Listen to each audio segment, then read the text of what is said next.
Welcome back to the BDGE Fantasy Football channel. As always, or 40% of the time, I'm joined by Adam, who is sleepless, and Mr. Andrew over there, who is hoarding all the energy drinks and not sharing them with anybody else on the couch. You can take a guess who that might be. I got pants, but I'm chose to wear shorts today. That's the way we feeling. I'm a big fan when people wear shorts on the couch because it always drives a bunch of people like absolutely fucking mad. Especially when you're in the middle and it's like straight crotch. For sure, straight on view. If you need to see your way out and do the podcast only, that's on you. That's fair. We'll have some graphics up on the screen, but if you need to just listen because of what's going on over there, I've got nothing. If you're bad insecure, that's on you. Facts. That being said, let's talk about players that we're more secure on, not insecure on. Let's talk about the most. I thought you wanted to go. I thought you wanted episode. I know. That's why. See that we switching it up. We're not doing this right now. We're not doing this right now. So we're gonna go round by round through the first 10 rounds. And we will switch off each round. So we'll start the first round kind of just as a group convo, but then each of us will be responsible for a round going forward, and we'll just tell you the player that we like the least. Now, I know a lot of y'all talk about how like underdog fantasy ADP is a little bit skewed towards the wide receivers and might be unrealistic to your home league. So the ADP that we're using for today's video is from 4for4. We'll link that down below. This is a free resource to use. And what it does is it combines a lot of different industry sources. So you got Underdog, CBS, ESPN, FFPC, Best Ball 10s, and Yahoo. So you have half of them are paid leagues, half of them are just like normal setups like Yahoo, ESPN. So I think it's a good mix of where you're starting to see players fall from everywhere in the industry, regardless of how serious your league is. So we will be basing it off of that. In the first round, listen, we've got a lot of studs. There's not a bad pick. I don't actually know, when you're looking at it, is there a pick that you're like, I actually don't like that pick? Because I don't know if I'd be upset about like any of these players as my first rounder. No. I don't think I can objectively tell you that there's a bad pick in round one. Yeah. I mean, there's players I like more than others, but no, I don't think so. I think the only one for me, like, it's not even, like I said, there's no bad pick. You hate Puka, bro. Puka, you hate 11. Puka. It feels if like you got the 11, you hate him that much. Well, it just feels like I'm taking the first wide receiver in the next tier of wide receivers, and it's my first round pick rather than the other guys that are all in the second round where you get Garrett Wilson, Marvin Harrison, those guys. That's the only thing. I think if you have like the 11th or 12th pick in your drafts this year, I probably actually don't want to be at the turn. I don't mind the turn because I kind of like stacking up a running back and a wide receiver together. If it's like Puka and Garrett Wilson, or Garrett Wilson and Jahmyr Gibbs, or Garrett Wilson and like an underdog, you're typically able to get like a Bijan or Breece Hall even that late in the draft. Yeah. Probably won't happen in your friends and family league, but I don't hate the idea of going 1-1 so that you have flexibility going forward. Because one of the other like underrated parts of drafting at the turn is like you have to reach for pretty much every player. You got like 25 picks until your next pick. So it's like if you set yourself up with a little flexibility up front, it makes those picks a little bit easier as you go down the draft board. Mm-hmm. But, that being said, the two names that kind of would jump out if I had to choose gun to head would be like the Puka Gibbs there at the end of the list, only because both of them have like really serious competition for what makes them really valuable. Gibbs with Demont's going to score a lot of goal line touchdowns. Puka dealing with Kupp. I think as much as I like Kupp, I'm probably a little bit less concerned about that now as I was maybe going into the season, now, looking more into like the Rams situation. So I'm fine with him up there. There's not really a fade that I'm like really staying away from in round one though here. Me either. I mean, I get it. I understand it. I think there's a case to be made that Puka, though, very similar to what he does last year. Obviously, there's a range of outcomes where he's not. But yeah. But like you're not disappointed with that if you take him in the first 1,400 yards? No. What did he finish? Not at all. I mean, I'm saying he was like wide receiver 4 to 6. He was wide receiver 4 for the year, wide receiver 6 in points per game last year. So that's like right here. Right. I mean, yeah. I feel like it's a pretty appropriate spot for him. Mm-hmm. But I get it. If you're in the first round, you'd rather not have Puka relative to CD or Tyreek Hill. Sure. So that's I get where you're saying. Even Amon-Ra, JJ, Chase, like all those guys you rather. I guess my big thing though is that like if you tell me I get Puka and then I also could get, like Nick says, if you get Puka and Gibbs or you get Puka and Garrett Wilson, Puka and Barkley, like all of a sudden that's really nice. Yeah, I am in agreement with you guys where if you are at the turn right now, I feel like the best strategy is elite wide receiver, elite running back, and then just be chalk the rest of the way. Yeah, figure it out later. Yeah. All right, as we move later into the draft. I have round 2, and to me, the worst pick in this round is Sam Laporta for the Detroit Lions. He's coming off the board as the 21st overall player, the tight end one at about the 209 right here on this ADP. I just really feel like this is a pick that, again, not a bad player. At this point in the draft, you're not drafting bad players, but compared to draft cost and value, especially because 3-4 rounds later in rounds 5, and so you can get a Mark Andrews, a Dalton Kincaid, even a guy like Trey McBride.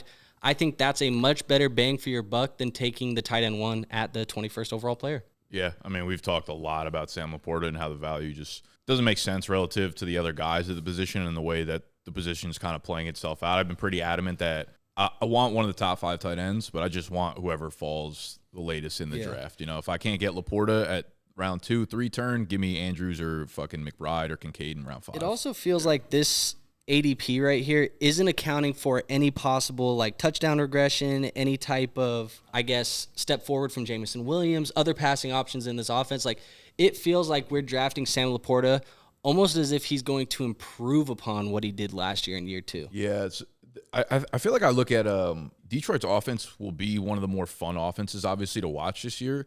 I feel like there's one, we don't really know how the red zone and like inside the 10 zone kind of play calling is really going to shake out because Gibbs is so involved, Demont's so involved. Yeah, Amon-Ra, like, he had 5 end zone targets last year, which was like 50th among wide receivers. A lot of red zone looks, but end zone targets, he wasn't really involved. So, like, that spikes up a little bit. Maybe it comes off of Laporta's plate. You know, you talk about J-Mo.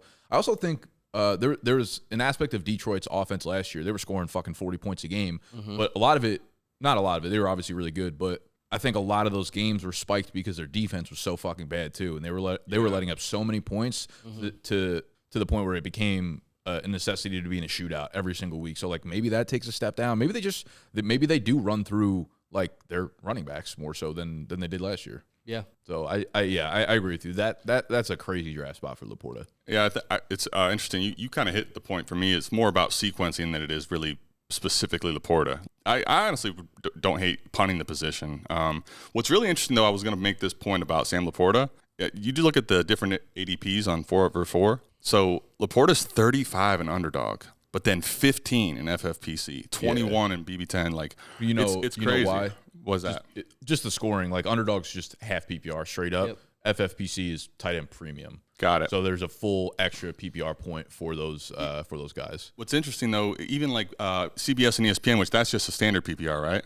That's those might just be half PPR, to be honest. So that's even crazier to me. Like he's going 15 picks earlier on CBS. I guess to me, it's interesting. That was going to be my pick for sure in round 2. Good call. Yeah, Andrew. I mean, like I said, if you want to go the elite tight end route, which you kind of alluded to it, Nick, like getting a top 5 guy, there's just much more affordable options. Yes, sir. Yep.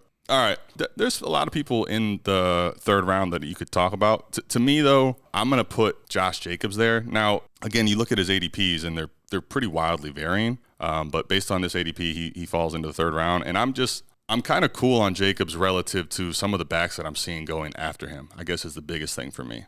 We think he's going to be this bell cow. I think that's probably the case. But what does that look like? Does Marshawn Lloyd get touches? Is a guy like A.J. Dillon getting enough annoying touches to where Josh Jacobs is really more of a touchdown-dependent type of a running back? That's kind of my concern here, where I could be getting James Cook later, Rashad White later, even some of the other skill players later, Devontae Smith. Like I'm really not loving Jacobs in the 3rd, man. Yeah, scares me a little bit from just like the way that they're kind of talking about.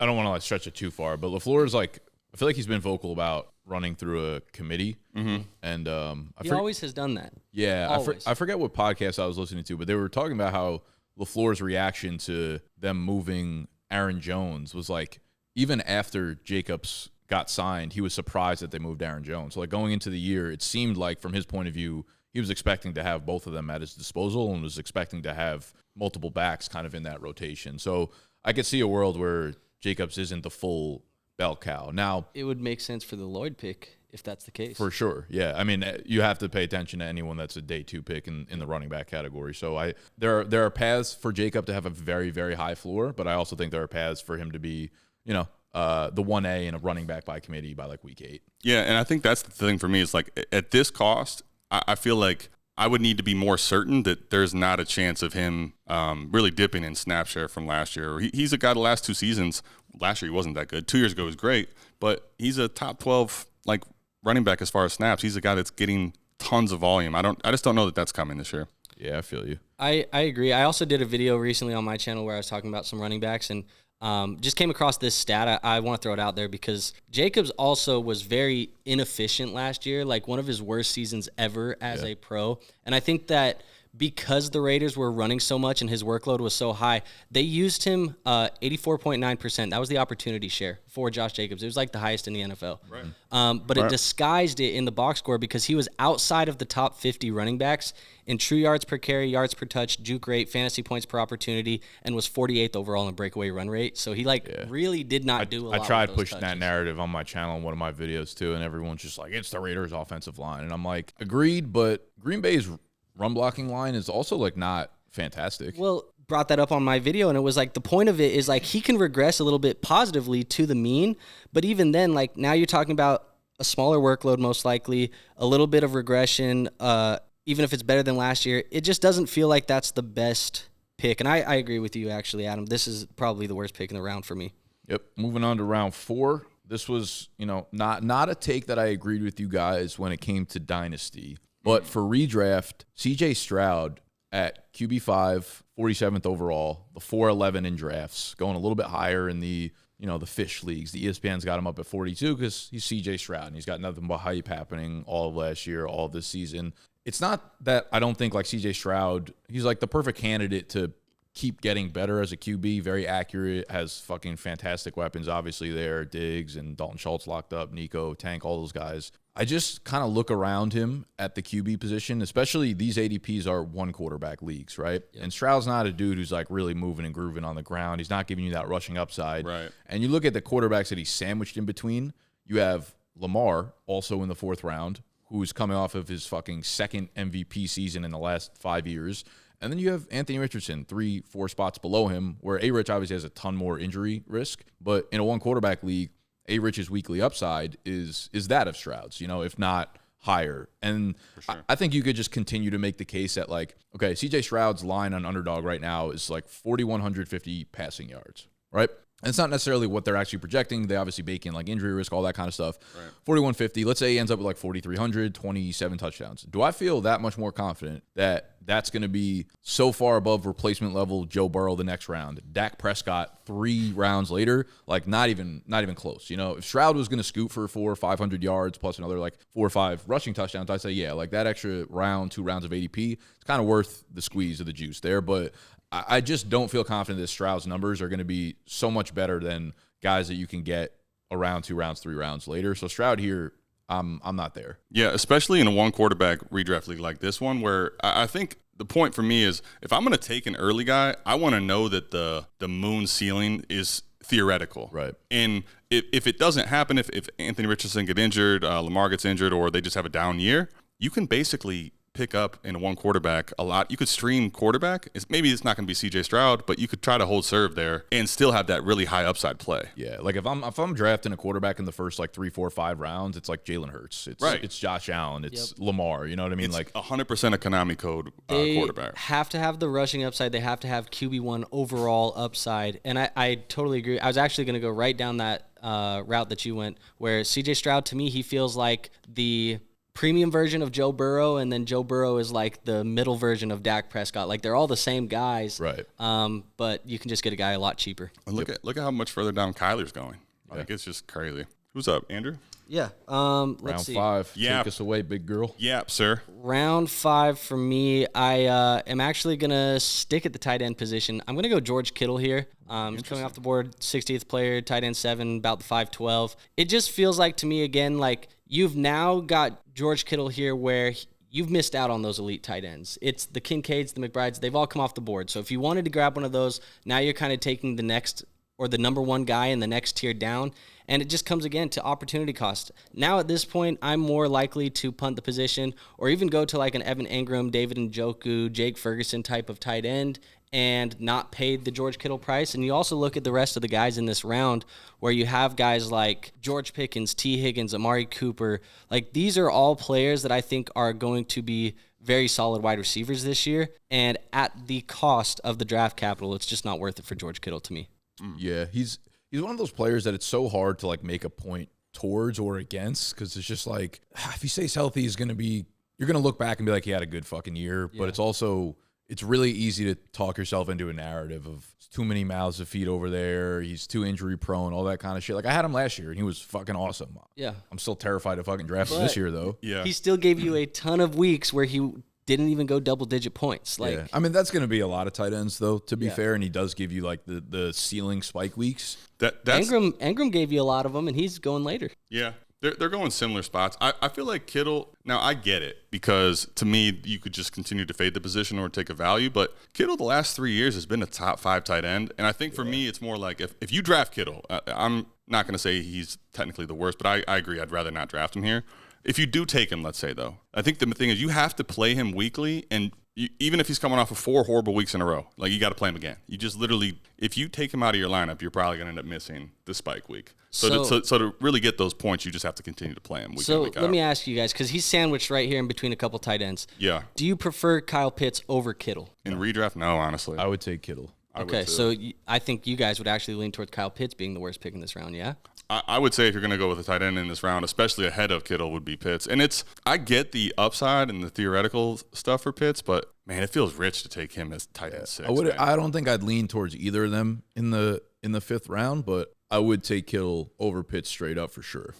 Okay. Yeah. So this is, I think, one of the first rounds that we've disagreed on. Then, yeah. So who would you guys deem as, just quickly looking at the list, who would you deem it? Yeah, I actually, as I'm looking, I think it would be Kyle Pitts. I don't necessarily disagree with the tight end position. I feel like it'd either be Pitts or I'm not really that opposed to Kittle. I just don't want to draft a tight end here. Fair. Same process, different player. Yeah, that's why I'm saying we're not that different, honestly. Yeah. I'd probably lean Pitts as well. Okay. It just feels like same process, different players. Look at the players in the range that you're drafting Pitts, man. Like T. Higgins, Amari Cooper, Pickens. To your point, you can get Ingram later, but there's McLaurin. There's a lot of guys that have good range of outcomes for me. I'm good on. All right, talk about some bad range of outcomes for us, Adam. All right, I got you, man. Let's go to Josh Jacobs, player that's taking over the backfield in Zamir White. And I feel like it's not crazy, running back 21. To me, I really worry about running backs that are coming off of hype in a very small window, and we now are going to bake that into season-long. Like, that's going to be what is replicated for an entire year. I don't even necessarily think that there's someone in particular in the backfield that I'm super worried about. I just don't know that Zamir White, in those few games that he showed well, is him relative to the weeks that he couldn't even get on the field. I feel like taking him ahead of guys like James Conner, DeAndre Swift, Najee Harris especially, Raheem Mostert scored 21 touchdowns last year. Like, I can't do it with Zamir White. Jaden Reed was going to be one, but when I saw Zamir, I'm like, there's just no way. That's got to be it for me. Yeah, Zamir's one of those that I don't really know how to feel, because the opportunity is clearly there, and he's operating in an offense that I feel like Antonio Pierce is a very, like, old school mindset where he's like, we want to run the ball. And I think the reason that Zamir, you know what? He's not really like super in the dead zone, right? Like, you're not taking him in the 4th round or 5th round where it's like super risky there. Mm-hmm. I guess the price isn't like egregious. I think a lot of people are like kind of hung up on those. He had a very like Alexander Madison-esque like filling in type of games where it's like, oh shit, like Zamir has that 150-yard game in his bag, you know, and it's easy to talk yourself into that over the course of a season. Yeah. So I agree with that. I feel way better about the safer running backs that are going behind him, and I don't really know what kind of upside he has without probably being the pass catching back, without being the dude that's in on 2 and 4 minute drills. I don't love Zamir White in the 6th round here either. Pierce is just gonna run the damn football though. Like, yeah, that's the thing. But how effective is that in a bad offense? My only question is he going to run it? I agree with you, but is he gonna run it in those 4 or 5 games? Like, all they did was run. Yeah. Literally. Like, that's the other thing. In those games, he got it's something like 22, 25, 20 carries. Yeah. That's what I mean. Like, man, you tell me he's going to get that type of workload overall, and then he only had 1 touchdown. I just feel like we're banking on a lot of volume, and then we don't really know that that's going to be there. And then also, does he have upside that says you're betting on he could be a top 12 running back? Why don't you think he would get that many carries? I just don't think that Zamir White is going to be that much better than replacement players on the roster. I don't know that he's that guy. He was a day 3 pick. Before those weeks, he was seeing 8% of snaps. He literally couldn't get any type of workload from Josh Jacobs. The way that Pierce talks about him right now, though, makes me think that I just talked about the opportunity share that Jacobs saw last year, almost 85%. Like the way that Pierce is talking about White makes me think that he is going to just step into the 85% opportunity share, and he's going to be utilized that way. Jacobs wasn't even getting a lot of work in the passing game last year. Yeah. Like I think White can get that workload, and I don't think he's as talented as a player like Josh Jacobs. I'm not necessarily disagreeing that he's the worst, because I do have like Najee Harris and James Conner that are being drafted later than him ahead of Zamir in my rankings. But I think James Conner's a good comp probably, because like I love Conner. I think the reason that we're off of Zamir White is because no one's really sold on his talent, because we haven't seen it over the full season. But I agree. I think he's going to come into the year and it's his job to lose. I wouldn't be surprised over the first month of the season he averaged over 20 opportunities a game. What happens from there, kind of anyone's guess. I guess the narrative you could paint is like James Conner being in the Cardinals offense where they had bad years, and you're like, eventually this is kind of going to run its course. And James Conner's not like that talented of a running back. And it's like Zamir White could go down that path where they just give him a lot of opportunities. He produces at a high level and like kind of surprises us all. But given his stature and the way he plays, like he's going to need a floor of rushing touchdowns. Well, my counter argument to that is we said that about James Conner for many years, like, oh, it's going to run its course. That's what I mean. And he continued to produce and produce. That's the point I'm making is Okay, like cool. if like the narrative that I could paint where we look back and like regret talking about this is Zamir White is going to be given the opportunities from Pierce, right? So I'm like, okay, we could see some magic over the first month of the year, and we're kind of just guessing that he's just not going to make it the full year, but there's a chance he does. He's built like a bigger back. He could probably take the workload. So Country boy out there on the farm every weekend. Have you heard him talk about that? Yeah. Dude, he's like out there like raising cattle and like throwing hay bales. And shit. You don't fade farm boys, bro. Dude, he's a country kid. I mean, me and Zamir. It's just there's a lot of things that I don't want to over talk the point, but he's a day 3 back that hasn't shown me hardly anything in sample size. I really have no idea what he's like. Even if that 4-game sample size that he got that workload, is he going to be able to sustain it? Is he going to be good and efficient with it to continue to earn those opportunities? I just don't feel good about it. I don't feel good about what I've seen from him and him actually taking that opportunity and running with it. I feel like that's what I would need to feel like he could do, drafting him as a top 20 running back. That's fair. I also wanted to just touch on Evan Ingram real quick, because I feel like we've talked a lot about him, and he's relatively hyped up in the community now, and rightfully so, because he had 114 catches last year, second best reception total ever by a tight end. Yep. But I don't know. I came across this tweet from Hayden Winks. When you look at the splits with and without Christian Kirk on the field, the first 11 games when Christian Kirk was playing, Evan Ingram averaged 7.7 half PPR points. In the last 5 games, just 5, Kirk was gone 15.5. That feels a little weird to me. That tells me like, no, he's not in Kittle's tier. Was he the safety valve that Kirk was when he was playing the slot? Is that kind of what he turned into? Yeah, because Kirk was averaging like over 7 catches a game when he was playing. Then it became the Ingram show. So like Ingram's good, right? He's a great athlete, but we've also seen this before. Remember rookie year where he caught a shitload of balls and he became the volume play because he was kind of the only playmaker on the field at the time. Yeah. And then the next 4 years was just a nightmare for Evan Ingram. So like Ingram, I'm a little bit scared off at this price for sure. Like in the 604, not taking him. I'd rather have Jake Ferguson in the fucking 8th round, to be honest with you. Maybe if it's full PPR or tight end premium, you could definitely talk me into Ingram being a much better pick than Ferguson. But Ingram's also not a touchdown scorer, and I'm just nervous based on kind of like the stat that I just threw out there about Ingram. The 2 round difference to Ferguson is a pretty good point that I won't fight at all. I was just gonna say though, like, fight me. No, I mean I don't fight me, coward. You won't. At tight end 8, like I don't think it's bad value when like if we just say okay, he was going to do what he did in the first half while Kirk was there, or what he did last year, tight end 5. I feel like he's actually shown me at least a pretty good rapport with Trevor Lawrence. And he's the only option that Trevor Lawrence has had consistently through the last 2 years.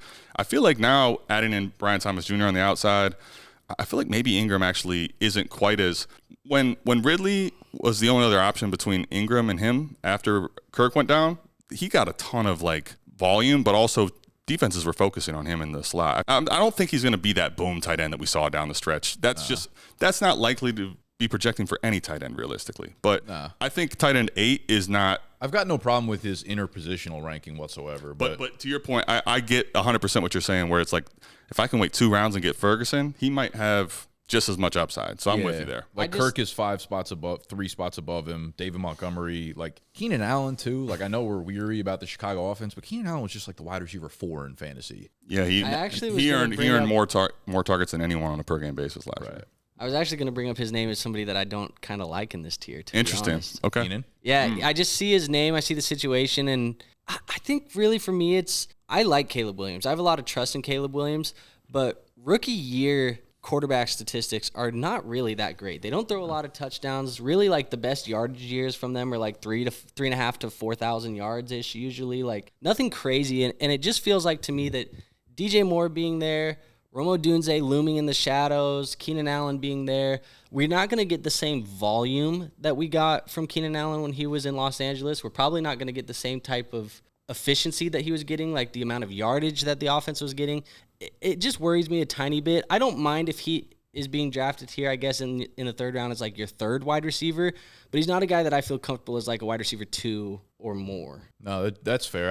I feel like just the gap in how he performed last year to where he's being drafted is actually fucking crazy. It is, but it's just night and day different situations. It's different situations, but like Herbert also wasn't good. Herbert threw for like 30. I know obviously he missed a few games, but he threw for like 3,100 yards, probably paced out to like 38, 3,900, 20 touchdowns. So like it's not like Keenan had his best year last year when Herbert had his 5,000 yard year and 40 touchdowns. And we're like, that's the obvious correlation here. So I would argue that Keenan really outperformed even the quarterback play last year because he became such a massive part of the offense. Obviously, again, the weapons there is tough to predict, but next best guy was Quentin Johnston. Yeah, look, Keenan Allen and Calvin Ridley next to each other, and I'm like, Calvin Loki, like he's now competing with DeAndre Hopkins. He's competing with Tyler Boyd was brought in there. Like we don't know if this offense could be terrible for all we know. Like Levis could absolutely bottom out. But I feel much more confident in the offense for Chicago and Keenan Allen just being like a trusted vet there. So when I look at those two, I'm like,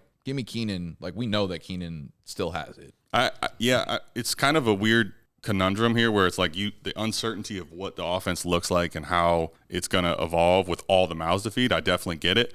I guess what I actually feel where I'm not sold on fading Keenan is if you're a young quarterback, like I feel like the safety net would be the guy that's operating in the slot and getting open quickly. And I don't know that he's going to go away from being a guy that earns a lot of targets. Yeah, it feels like DJ Moore, their line of scrimmage guy. He'll get the screens. He'll be asked to make a lot of yak and make a lot of downfield plays. Yeah. Whereas that's not really in Keenan's bag. You're not giving Keenan screens to make guys miss at the line. You're not giving him like a ton of deep shots anymore. It feels like he's going to be more of the possession in breaking routes, like make the first guy miss. Chain mover. Yeah, exactly. And like Rome will obviously just factor in here and there, but Keenan feels like he might have more targets than DJ Moore this year. I just would never draft him in this round. I think also part of that is because you got Kyler Murray and Dak Prescott, so this to me feels like the automatic, like this is where I want to grab my QB. Yeah, no, that makes sense. From that perspective, I can see it for sure. Yeah, let's move on to round 7, and this is me right here. And I couldn't be further off from Jonathan Brooks at the RB25 spot at the 707. Yep. I won't go too deep into it, but he is a very young running back, first running back drafted off the board this year if you're just kind of getting back into fantasy football in the redraft streets out of Texas.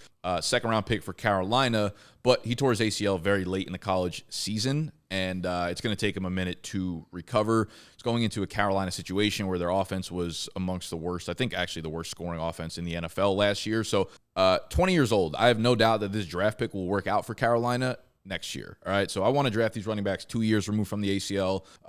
As much as they drafted him to be the starter, I still think this is going to be Chuba Hubbard's backfield for at least the first half of the year. And even when you look at the dudes, the rookie running backs who are like day 2 picks that break out second half of the year, it's typically loaded with a lot of touchdowns. Like J.K. Dobbins at the end of the year for him, his rookie year was scoring rushing touchdowns every year. They're not going to provide that type of opportunity for Jonathan Brooks there. So immensely talented, love him in Dynasty, just not year 1 in redraft. Again, you have guys like Raheem Mostert going behind him, James Conner 2 picks ahead of him, even like Jalen Warren down there. For me, Jonathan Brooks is like outside of the top 30 running backs in fantasy for me for a redraft. I just think he's going to get so slowly acclimated into that offense that he might not even be usable. He might not be usable this year, but if I had to put money on it, he won't actually be usable for like a half PPR league till week 10, 11, around then. It's honestly the fact that they're going 1 pick from each other, him and DeAndre Swift, I don't I don't understand the hate for DeAndre Swift at this point, honestly. It feels like if DeAndre Swift is being valued at the same as Brooks, and we know he's coming off of a pretty serious injury, like that's, I don't know, it just feels odd to me. For me, it's him compared to James Conner. Like this yeah, that too. James Conner for me right here. Yeah, but James Conner going 2 picks ahead is an easy one as well. All right, round ocho. Let's hear it. 8th round, and 49ers fans, I'm sorry because I'm talking about both of your players today. We're going to talk about Brock Purdy. I think at the 809,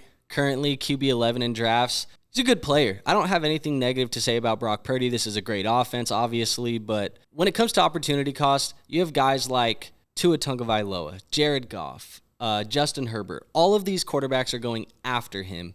Even Jaden Daniels going after him, who has rushing upside. Brock Purdy doesn't really have any rushing upside. I think all of those guys at their cost are pretty much the same bet that Brock Purdy is, and some of them might even have higher ceilings than Brock Purdy has. Why do you think – I agree with you. He's, like, very misplaced just being in the middle of the 8th round here. Why do you think he's going really high in FFPC and BB10s? I have no idea. Well, I mean, if you look, though, aren't there like I'm seeing Daniels going now, in BB10 he's not, but Daniels is actually going ahead of him in FFPC. Yep.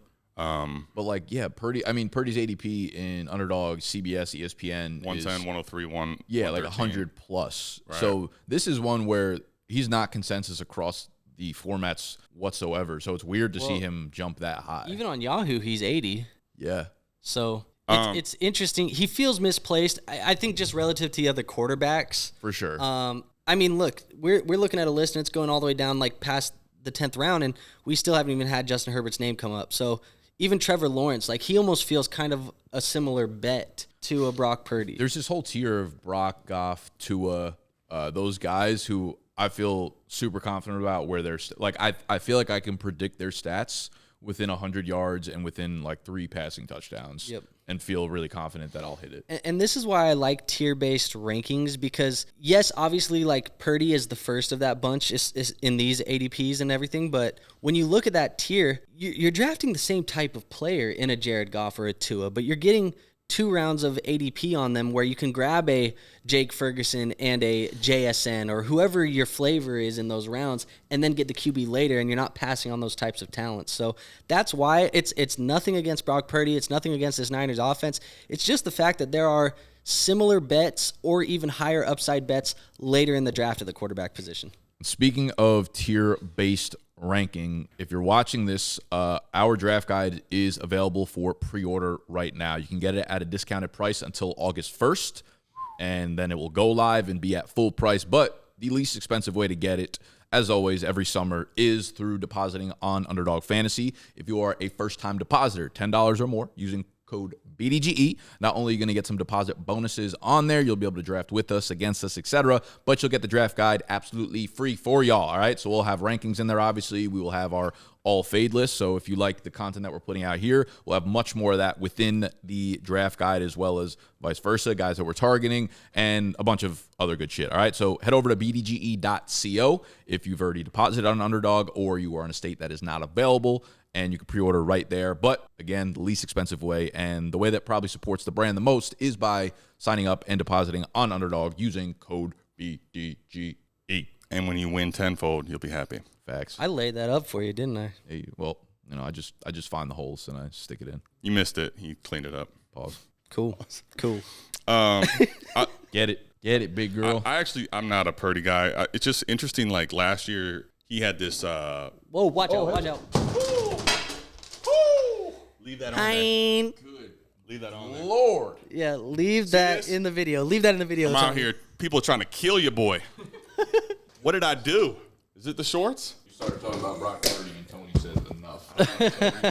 I'm not touching the Purdy thing. All right. I'm done with Brock Purdy. I'm not. Whatever I was going to say about Purdy is not meant to be. Yeah, we actually love Brock Purdy. He was no longer the player that we hate. When I start talking to him back. about how much I hate the round 9 pick, it'll probably come the down fantasy gods. They can't get us. I'll be honest with you. This one, I was looking, and I think at this point of the draft, so we're in round 9, I'm looking to start swinging for upside. Like, I don't necessarily want someone that I don't think possesses any outcome of upside when I look at what the situation is. Last year, Cortland Sutton had 10 touchdowns, and was outside of the top 30 wide receivers. Yeah, that's tough to do. Bo Nix is coming in. I just can't create the scenario in my head where I understand it's wide receiver 47, but wouldn't you? I would rather completely swing and miss on J-Mo or Brian Thomas Jr. or somebody that, like, if things were to break their way, I feel like has upside. I just don't see Cortland Sutton at this point in his career creating upside that isn't in the touchdown department, and I don't think Bo Nix is going to get him to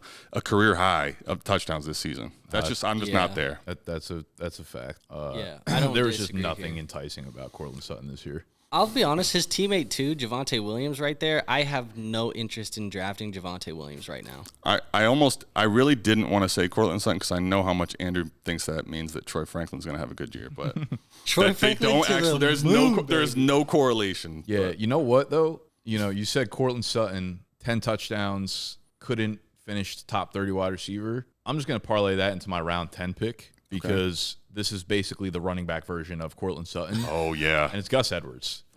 Gus Edwards going off the board at the 10:06. All right. It's easy to say, like, oh, you got the starting quarterback in a run-heavy offense. Gus also scored, like, 13 rushing touchdowns last year. And on a points-per-game basis, I'm pretty sure he was, like, the RB 26. Yeah. Right? Like, he'll never have an opportunity like he did in Baltimore, in L.A. You're not getting – he led the NFL in goal line carries last year. He had fucking 23 of them. There's just no chance he gets that again this year.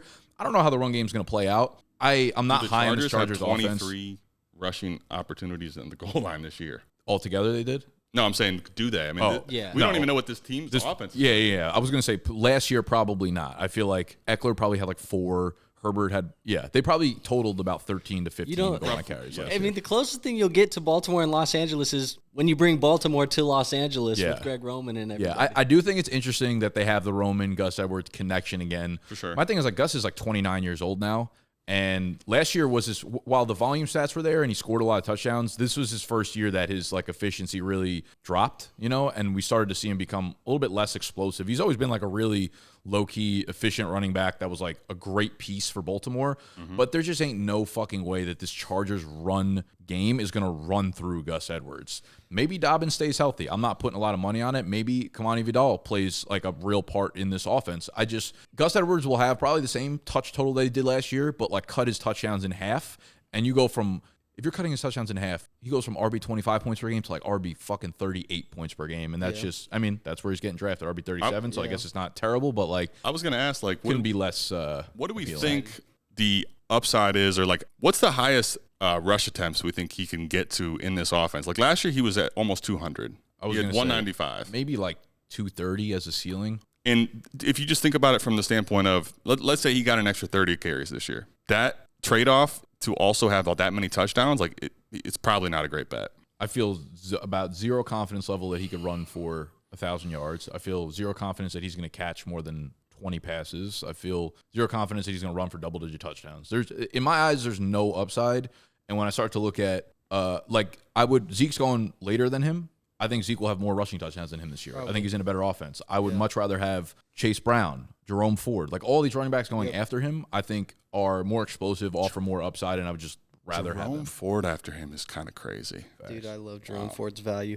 Yes, sir. I think the best thing to do with this backfield in general, get the cheapest one and see what happens, because I think all three guys, Dobbins, Vidal, Edwards, all of them could end up being the starter mid-season. So Kamani Vidal is going to be known in the underdog streets, but if you start to look at on ESPN, he's picked 276. They're like, who? They're actually, he's 155 an underdog. On like Yahoo, he's 164. CBS is 168. So I guess they're pushing a little bit of an agenda there. Wow, but he's a name to keep an eye out for. ESPN does not know ball. 276? Nah, ESPN is... That's crazy. Might be the woke. 100 picks later? ESPN. What? Bro, is that right? He's like, I think Kamani Vidal is like Voldemort. Like, you say his name, and then there's all of these people that just fear Kamani Vidal. I think you're just scared. Scared of being a nobody. Scared of being a nobody. I will not be drafting Vidal. They're talking a lot about J.K. Dobbins right now. Yeah, they're talking a lot about everybody. It's fine. I mean, we'll actually, see how it plays out early. How about we just draft none of the Chargers running backs? That's kind of – I don't really think I want a single player on the Chargers outside of maybe Josh Palmer or Ladd if he falls in drafts. Ladd falls. He could see a good amount of work. For sure. He'll be a PPR guy. Let us know which one of our worst picks was the worst pick, and then let us know which ones you thought were actually good picks in the comments. We want to hear it. Let us know what you thought about Adam almost losing his life today. There's probably some people that really liked it. Except for I got out alive. That was Sorry. actually kind of fucking sick. And what do you That know? was crazy. Let us know what you think about Nick's spidey senses because he caught that thing crazy. I did, yeah. I thought it was gonna be a lot more like heroic. It was like starting to tip over, Yeah. and then once it like came off the wall, then it just started going straight down. So like I just kind of smushed it against the wall. You know, didn't save your life. Yeah, Okay. Nick, I don't think he was I'm a trying to, fraud. but I was going to talk to HR for sure. What you didn't know once is- I was dead. If it wasn't on camera, I would have like faked saved it. I'd be like, That's oh, fair. I'm gonna come get it, and then just let it plow. Bro, imagine if this was the live stream, me going out. That would What you actually be didn't sick. know That is would you be so manifested dope. this. You said before we even started recording, you said it was going to fall Nick's on you. yelling, put the other sign up. I said, why? We got a big fucking yellow brick in the middle. We're of the not going to goddamn turn the wall. lights on. He manifested But it. the logo's there. People need to know that they need to go to Yeah, and it went BDGE.co down. to get our They're draft like, guide. nah, we want it down. Yeah, that's fast. Wrap it up, boys. Love you. Wrap it up. We'll see you on. Moochies. We'll see you later this week. Wrap We're it up, doing pause. the same thing, but with our favorite players in each round. If you enjoyed, make sure you subscribe. We'll be coming at you many times per week for the rest of the offseason. We love you. Smoochies. Goodbye. See ya, you filthy animals.